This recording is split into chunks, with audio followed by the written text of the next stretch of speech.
All right, gang, it is Overcoming Distractions. Welcome back. I think you know where you are. If you've been here before, thank you for coming back. Thank you for all the support. And if you're new, then welcome.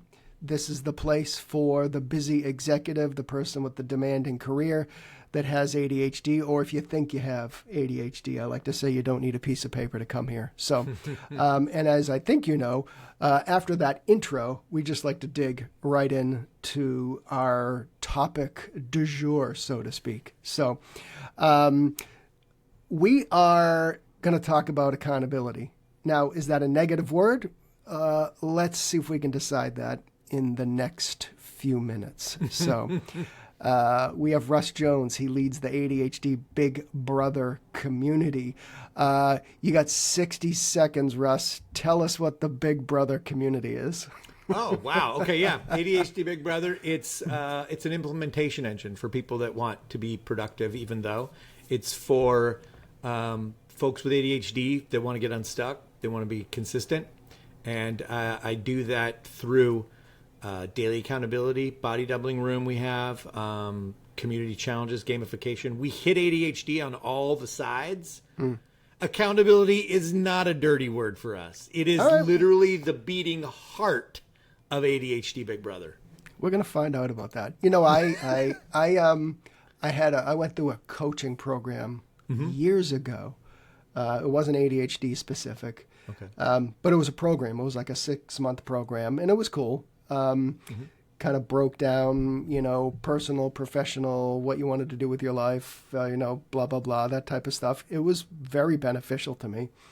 And then you got like coaching afterwards. And there was a point where I said to my coach, I said, you know what? I think I'm good with kind of the stuff we've discussed and I've written down and I've thought about and, pondered about life and everything. I said, I just need somebody like to check in with every week, that somebody that, kind of gets me, that I know I'm meeting with you and I know that I got to maybe do X, Y, and Z, or it's just like a check-in point, so to speak. That's the way I look at it. But you in your note to me, you were talking about felt accountability. So what is felt accountability? Is it different from traditional accountability? Are they one and the same? Is it a term or is it kind of a different approach? Yeah, it's like an organizational, it's normally like an HR term, right? It's the felt accountability is, I'm going to have to report about this thing, right? You'll see that in people's jobs, right? Yeah. Like performance reviews or something like, I need to change my behavior. I need to do a thing because some person is going to ask me about it, right? We think of accountability a lot of times as like self-accountability. Like, I just need to be accountable to myself. I need to be able to do what I say I'm going to do. And I think with ADHD, that's anything internalized. Anything internal is usually like a deal breaker. To me, like, how do you externalize accountability? How do you get it outside of yourself to someone else? Like what you're saying is someone else to check in on me. Sometimes we have a person that will check in on us. And then sometimes it's like, it's us giving somebody like being, I call it visibility. It's giving visibility on a thing that we want to accomplish that we can't seem to do on our own. Yeah, that's kind of how I view it. And I think visibility requires vulnerability, right? Being able to put something out there that says, I know how to do this. I should be able to do it on my own, but I'm going to share it. And then it needs courage, which is like, you need to be able to be willing to try a thing, even though historically you've never done it, even though your brain is telling you, I've tried that before, it'll never work, or I know myself and I'll never do it. And but there's certainly a difference between accountability and nagging, right? Yeah. I mean, it depends like on how us you receive ADHDers, us ADHDers don't like nagging, but we do like that gentle kind of check-in, right? Yeah, it really depends, because I don't know. Like, nagging is something that we say we want help, and then we don't want the help. We don't want someone to check in with us. Yeah. Like nagging is, to me, is somebody that is unsolicited accountability. Like, I'm going to give you accountability that you didn't ask for. Right. That to me is nagging. Where's the thing? Where's the thing? Where's the thing? Yeah. Which is why I believe in community, right? And I mentioned briefly mine, but like a supportive environment, a non-judgmental environment, the person that you put visibility to needs to meet some criteria, or maybe it will become nagging, right? Yeah. No, that makes sense. Yeah. I mean, do you think that knowing somebody is aware of the work or the thing that you were going to do, just does that increase follow through, so to speak? I think I think we're in service. We're in ADHD land. I think we're in service of more likely. There's no guarantee, right? But it does make things more likely to happen. The community accountability that I built was modeled after a quit group, right? So I had a 20-year nicotine addiction. And I needed someone else. I couldn't do it on my own. So I joined a quit group, which is basically putting visibility on my declaration that I'm not going to, for me, it was chewing tobacco and smoking cigarettes, right? I was doing it all. And sharing that information out there. Day one, I'm not going to use nicotine today. And then you're peeling your face off all day long because you're going through withdrawals, but you know that there's other people who get it. And you can just complain with them. Like, oh my God, I hate myself. I hate everybody. Why am I an asshole? Because I'm so angry all the time now. We're in service. It makes it more likely to happen that because I declared it and put it in front of other people.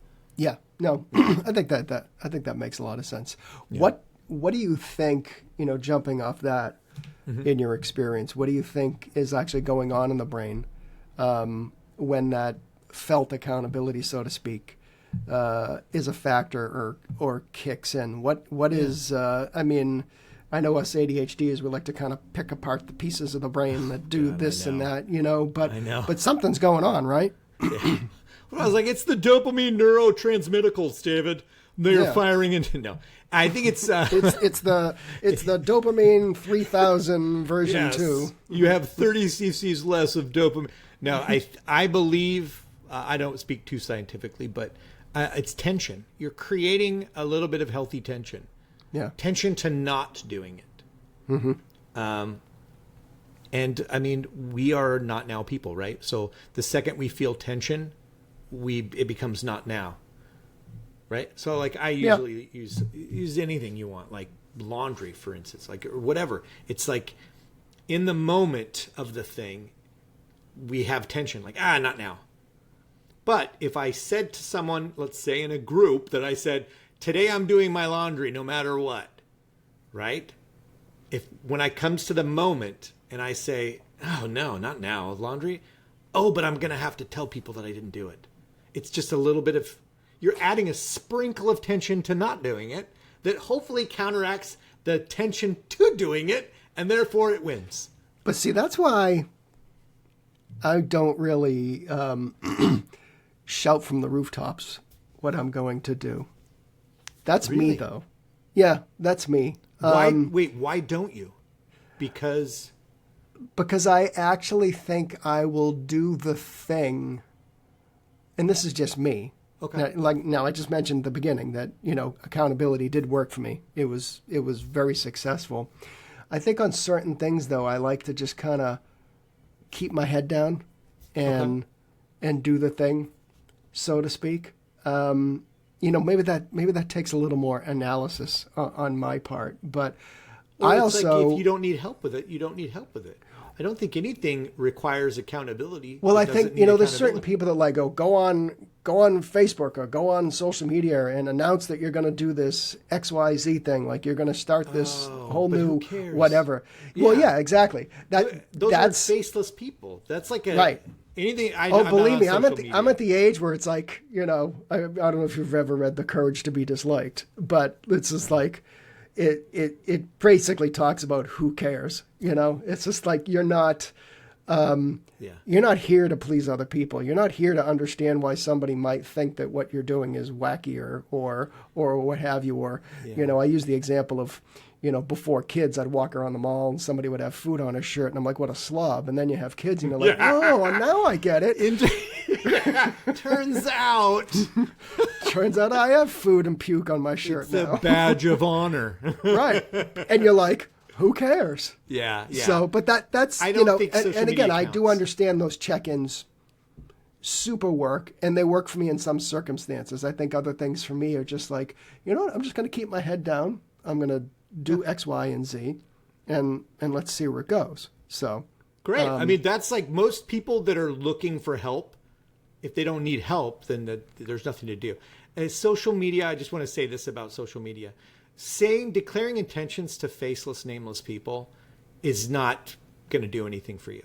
Exactly. Same with declaring to your AI chatbot, hey, let me tell me the things I'm going to do today, which I think is brilliant and great, but you're still only accountable to yourself. Mm-hmm. And that's the thing, that if you are finding yourself not doing the things that you want to do, that's when externalized accountability can be a more likely help. Right. Exactly. So share obviously no names or anything, because probably a lot of people in your community do like it's a celebrity and his name is yeah, really, his initials are but share a common example that might come up more than a handful of times in like an accountability scenario that you have encountered. Is it like, I got to send this quote out to this client and I've been sitting on it for 2 weeks? Oh. Is it like the laundry? Is it the dishes? Is it, I forgot to pick up the kids from school? Yeah. I mean, well, I have an example I can give you, but like on the community aspect, it tends to be more daily things like pay my taxes on time, do the laundry. I got to make some uncomfortable phone calls. It's like the things that give us tension, right? On the one-on-one client standpoint, I work with a COO right now to this day who his coaching, we're done with it. He knows how to coach himself now, but he still needs and desires accountability, which to me is literally a text message every day. Mm-hmm. Yeah. And then a couple of check-ins, but it's for ending his day on time. He literally sucks at stopping work at 6:30 p.m. And then he wants to plan his day by 7:30 p.m.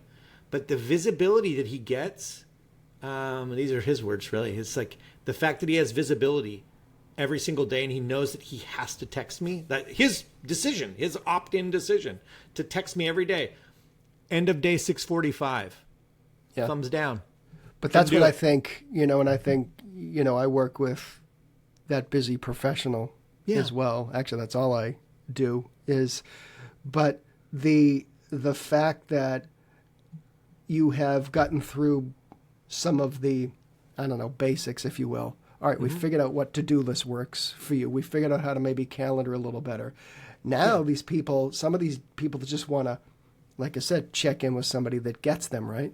Like some of these sessions may look completely different than like a traditional, all right, let's bust down your schedule and your to-do list and let's prioritize and let's find out why you're not getting the thing done and all that stuff. But some of these people just like the check-in. It actually might motivate them to do the thing, right? Yeah, I believe the way that it has been working for us is that it's like either green, you did it perfect, yellow, you're working on it, and red, total failure, right? It's fine. There's no judgment. It's just, what are the facts, right? Yeah. And just the knowing that you're doing that every day makes that thing that you're working on visible to yourself, to me, your coach, right? So it's if you get red too many days in a row, hey man, what's going on? Let's make a game out of it. Let's do a thing where you're going to end the day at 6:30 no matter what. If you don't put visibility on it, it just kind of, we are in a car that always pulls left. So if you go away from the problem, car's going off the rails. That sounds like my driver off the tee, Yeah, you're always going left, David. I'm always going right for some reason. Aim your body all the way to the right. Well, that's what I got to do. I got to move my feet, So explain body doubling. I know that's part of this conversation as well. Okay. And again, I'm I'm not saying I'm not convinced. I'm just putting it, we keep it real here if you haven't figured it out yet. But for me, sitting on, say, Zoom with somebody working on the other end, maybe I need to try it. I'm just, you do, David, you do. Because some people say, this made a big difference for me. Me, I'd be like, why is this guy staring at me? David, let me tell you something. It's a game changer. I was you. I was literally you. So I make a community, right? And then one of my members says, it would be really cool if you had a body doubling room. And I'm like, nah, that's not really my jam.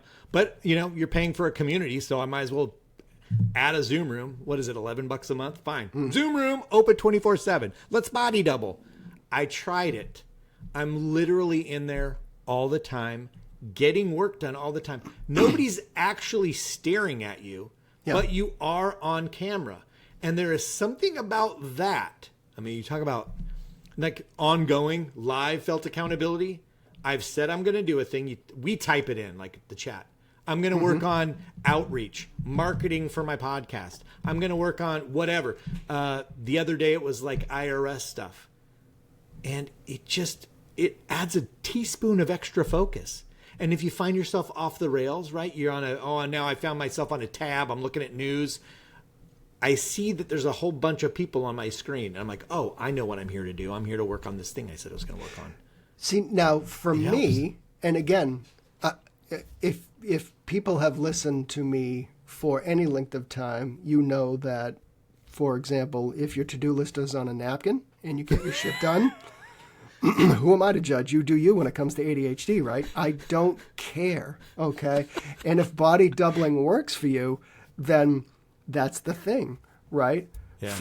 I think for me, and again, I'm willing to try it, is that, like I'll give you an example. I work best in complete silence. Great. So I don't know if it's a nervous system regulation thing for me. And I've used the example of, I was running my PR firm, full boat of clients and everything else. And I used to go to these networking meetings in the city. And before the networking meeting, I would drive into the city. I would go down to the lowest level possible in the parking garage. I would shut my car off, and I would just sit there for like 15 minutes because it was dead silent underground. And it was my thing. Yeah, you hear a car door slam occasionally, but for the most part, it was like, there was nothing. And it just regulated my system. So bringing that back to body doubling, I'm like, if there's somebody even if it was silent, I think it would just be like in my head. So, but I'm willing to give it a shot. You literally have to do it and tell me how it goes, because now I'm fascinated by what your experience will be like. No, I'll body double. Like, email me afterwards. You and me will body double sometime. But you know what? Some boring thing. This is the thing with ADHD is I think a lot of times we do tell ourselves and we convince ourselves that something doesn't work. Yes. And then someday when we finally say, I'm going to try the thing, and you're like, holy shit. Yeah. I've just been lying to myself. Lying's a strong word. But telling myself a story that maybe wasn't entirely true. I had convinced myself. 100%. So I don't like half the time I don't buy that from people, clients that I work with. It's like, I've tried that before. It doesn't work. I'm like, It's like parsnips. Like I told myself I hated parsnips, and then my wife did something to them. I'm like, hey, it actually ain't bad. Half the time the try is literally like, I tried it one day and it didn't work because I forgot to do it. So therefore it doesn't work. You're like, but you didn't actually try anything. Yeah. And try anything for 30 days straight. So the makeup of the Overcoming Distractions audience is, like I said, everything from the business owner, the CEO, PhDs, entrepreneurs, solopreneurs. Yeah. So how can this be powerful for somebody with an extremely demanding lifestyle? Because it's not just work that not gets in our way, but it's not work that we have challenges with. It's home life. It's other things. It's kids. It's, some of us are getting to the age where maybe we're caring for an aging parent. My point is, many of us have super busy lives, and the seasons of life change. So for the person with the demanding life and career, how does like accountability and body doubling help that type of person? You want to get shit done. That's what it is. It's like so many of us are trying to like get not overwhelmed, and then we can focus on taking care of our time management or our lives. I'm like, I'm diagnosed ADHD, depressive disorder, and anxiety disorder. So I have every crappy mood state there is, but I still want to do stuff. I want to do stuff even though I'm like, what's the point of it all? I want to be able to do stuff even though I'm like too overwhelmed. So let's throw every freaking possible tip, tricks, all that stuff that people like everyone wants to regulate their emotions first and then get to work. I'm like, while you're in therapy and while you're doing all that work to regulate your emotions, to overcome, to process your trauma, while you're doing all that work, which is good work. Yeah. Like, we still want to do the laundry. We still want to show up for work on time. We still want to do stuff. So what does it take? That's what I'm a nerd about. Like, what does that take? Yeah. And it's unique for everybody, you know? Yeah. I don't think I'm going to do laundry in front of somebody else, but I'll give the... You didn't want me to see your dirty knickers, David. I'll give you a catching up on email or something. So, you know, so let's talk about, because I always want somebody to be able to listen to these podcasts and, you know, get through it and then try to think about how to implement some part of it, get them thinking about a next step on a particular challenge, issue, whatever that we talk about. So what is the easiest way for somebody to kind of introduce this accountability or body doubling, like during the workday? Oh, to introduce it, get with somebody that you know that's non-judgmental, that knows what's going on with you, that's like-minded, someone that can, you guys can go, let's gamify some stuff. What do you want to get done this week? Oh, well, we got to do these reports, get these Excel spreadsheets done, whatever it is. Like, okay, challenge. Let's get 2 of them done by Friday. Mm-hmm. First one to get done buys lunch. Like, you make a game out of your boring slog. Yeah. And if you're a CEO, make your calendar true, by the way. This is your calendar. This is a side help.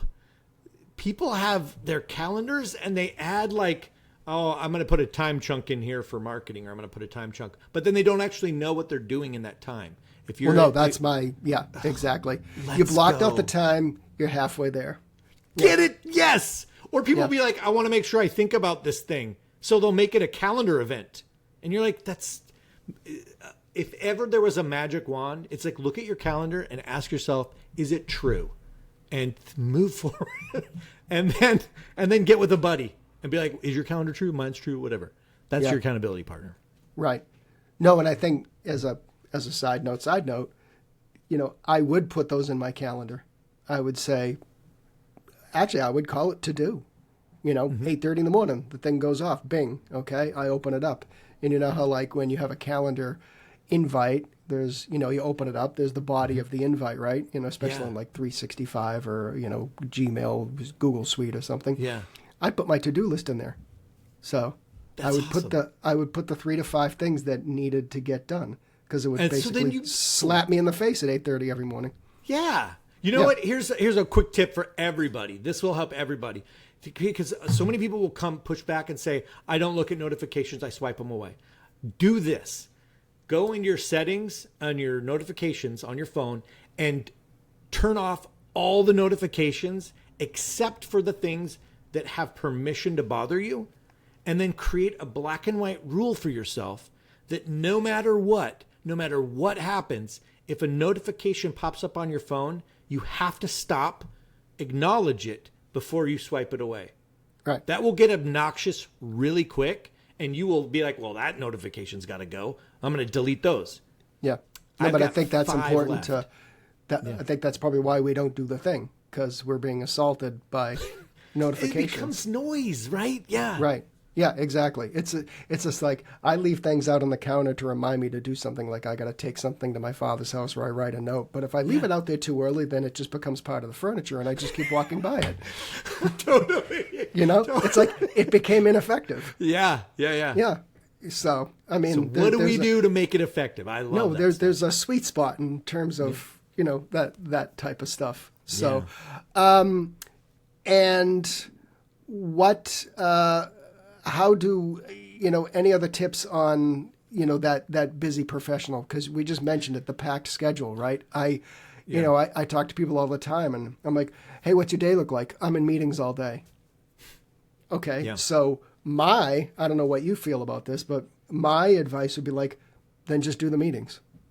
Don't set yourself up for frustration to try and grab an hour that isn't there to do the thing that you can't even get in the zone to do it before you have to jump into another meeting, right? Be thoughtful about your daily planning, 100%. Yeah. Like, look, some people will just have a to-do list of like 80 things. You're like, well, you're not going to do all those things. Be thoughtful. Yeah. But do daily planning and weekly planning and stuff like that, so that you can be thoughtful about that stuff. For sure. Cool. Anything I didn't ask you about accountability or body doubling that you think people should know? No, I mean, I can give, I don't know if you want me to give, I have an audit that people can do. Mm-hmm. Like if you are somebody that's like, it's basically covers the life cycle of a task. So I don't want to get down the rabbit hole of it too far, but it's like, a task comes into your head. Oh, I got to do a thing. I got to remember to do that thing. And then it happens one day and then it's deleted. It's a done task. Mm-hmm. And for an ADHDer, there's usually a leak in the process, whether it's how we capture ideas, then how do we determine what to do with our time, our prioritizing, how we calendar, which is a big deal, and then how do we handle out of sight, out of mind, and then finally, the moment comes when you're going to do the task, how do you handle the inner tantrum, the not now? That's when your hacks come in. So I can give you a website, the thing on my website. Mm-hmm. It's ADHDBigBrother.com/leaks. Okay. LEAKS. I haven't built it yet. By the time this is out, I'll have it up there. But it's a 5-point audit that I usually add it to something else, but I'll just give it to your people. Cool. All right. Anything that helps the busy professional with ADHD just sort things out, make decisions, and get things done, right? And put a black Sharpie to the task. Mm-hmm. And say done. That's what I lived on Sharpies when I was in the corporate world. There's my all different colors. It's just like man, David, let me show you something. Like this to me, like this is I use a bullet journal. Mm-hmm. This to me is it's a reminder that I'm doing the things that I said. It looks like some redacted government document. No comment. Anyway, we don't do politics here. So, that's all right, hilarious. Russ, thanks for hanging out. And I'm going to try body doubling with somebody at some point. I'll give it a shot. I'll give you that. You got it. But Dave, I forgot. I don't think I mentioned this. Did I mention that your book was one of the first books that I read? No. Oh my God, I totally neglected to say this. Okay, before you shut it down, when I first got diagnosed, this is like 10 years ago, 11 years, 8 years ago, something like, it was a while ago. And you do the deep dive and you're like, oh, I gotta, figure it all out. Yeah. Your book, Overcoming Distractions, was literally one of the first books I read. And I know it was impactful, but I was like, I was excited to come on the interview. And I was like, I'm going to find the book. I can't find it. Which means that I gave it away. Means that's cool. Dude, I don't give away books unless I really want someone to get something out of it. I have a load of crappy ADHD books on my bookshelf that are not going anywhere. Yeah, no, so I just wanted to say, man, it was a big deal to get to talk to you today. I really appreciate that book. No, and thank you for the kind words. I just got my royalty statement. It was $38. Way to go, man. You're killing it. I mean, seriously, I've been dreaming of buying that Bentley for a long time. Yeah. And, and here I am. Dude, I did a movie back when I was in my 20s and I was an actor. I did a movie and small part. And I make about $18 a year off that thing. So I mean, living large. So, who says we can't be successful? We can do it. I believe in us. That's right. $18 a whack. So anyway, all righty, Russ. Thanks.